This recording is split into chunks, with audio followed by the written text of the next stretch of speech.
Pas facile, c'est vrai qu'on a pris un très large avantage, mais vous savez, en football tout est possible. Il faut se dire que le match retour serait tout un autre match malgré notre avantage.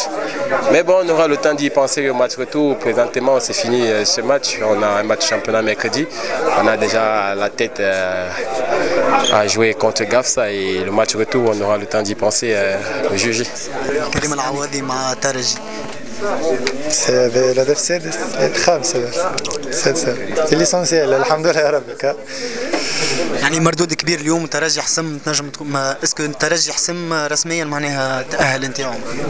لا مش نقول لك حسم يظل لي في الكره ما فيهاش امان تويكا سيرتو كيف تمشي طلع في الافريق ثم دي كونديسيون خايبين غادي حسم مش 100% صار 75% بليس يظل لي الترجي معناها خذا قامي خلينا نقولوا نحن في الافريق وكما قلت لك هذول باش نمشيو غادي زاد ندافعوا على انا الوان تراجم ماشي نحبوا نربحوا نحبوا نروحوا بنتيجه ايجابيه.